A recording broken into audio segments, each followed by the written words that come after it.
है।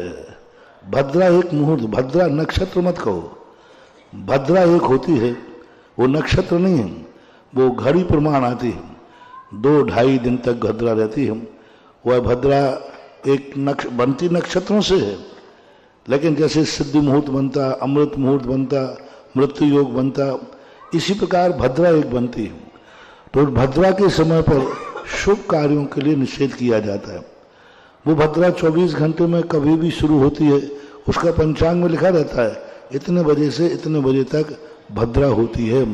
वो नक्षत्रों से ही है, नक्षत्र तिथि इन दोनों के बीच में आकर के भद्रा एक मुहूर्त होता है। नक्षत्र न कह के मुहूर्त कहो उसे, जो अशुभ होता है। संजय जैन दमोह से पूछते हैं, पुण्य की मर्यादा एक पल की होती है, क्या इसके बाद पुण्य कर्म फल के रूप में बदल जाता है? साथ ही भगवान के मिलने के बाद व्यक्ति अकेला क्यों हो जाता है? पुण्य का फल, पुण्य की मर्यादा एक पल की होती है, क्या उसके बाद पुण्य कर्म फल के रूप में बदल जाता है? प्रश्न ही ठीक नहीं है। पुण्य की मर्यादा एक पल की होती है कि पल की होती है? पल क्षण भर का, ऐसा नहीं है। पुण्य का उदय तो बहुत बड़ा होता है, उनके तो कितनी 15 सागर का, 15 कोड़ा कोड़ी सागर का शाता पुण्य रूप है। तीर्थंकर प्रकृति का भी 8 वर्ष कुछ कम अंतर्मुहूर्त 1 पूर्ण कोटि वर्ष तक का है, 30 वर्ष कम 1 पूर्ण कोटि वर्ष का है। तो ऐसा नहीं है, पल भर का नहीं है।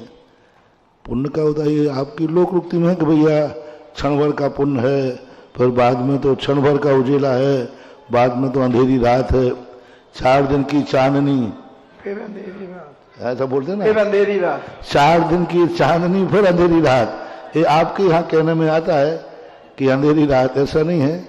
हमारे यहाँ अंधेरा भी है, उजेला भी है। पुण्य और पाप की स्थितियां अपने अपने अनुसार होते हैं। अभिपिता जैन थांदला से पूछती हैं, नमोस्तु महाराज जी, असद्भूत नय और सद्भूत नय में क्या अंतर है?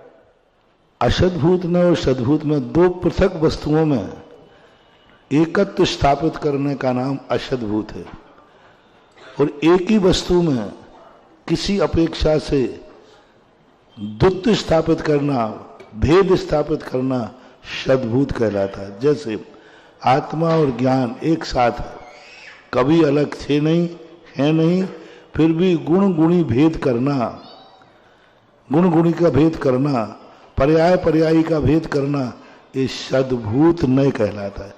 सद्भूत सद है, सदा से है, भूत और व्यवहार है, भेद, भेदस्तु व्यवहार। सद्भूत जिसकी हमेशा से सत्ता थी, है, रहेगी, लेकिन फिर भी संज्ञा लक्षण और स्वरूप की अपेक्षा से भेद करना, ये सद्भूत व्यवहार था। जो कल मेरी थी नहीं, है नहीं, होगी नहीं, फिर भी उसमें एकत्व स्थापित करना, ये असद्भूत कहलाता है। जैसे शरीर मेरा है, अब मेरा है नहीं, शरीर अलग है और मैं अलग हूं, लेकिन फिर भी मेरा कहना, ये अनुपचरित सद्भूत व्यवहार न से कहा जाता है। ये घड़ी मेरी है, अब स्पष्ट रूप से पृथक दिख रहा है, लेकिन मैंने मेरापन संबंध जोड़ दिया, ये असद्भूत उपचरित नय कहलाता है। तो भिन्न वस्तुओं में एकत्व स्थापित करने का व्यवहार करना असद्भूत है। अभिन्न वस्तुओं में सापेक्ष करके भेद स्थापित करना, ये सद्भूत व्यवहार कहलाता है।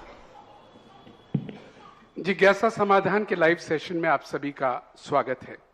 बहुत सुंदर प्रश्न यहाँ चल रहे थे, लेकिन नवकार मंत्र, नमोकार मंत्र का जो प्रश्न आया और उसका उत्तर हमें मिला, पुनः एक बार बहुमान हुआ।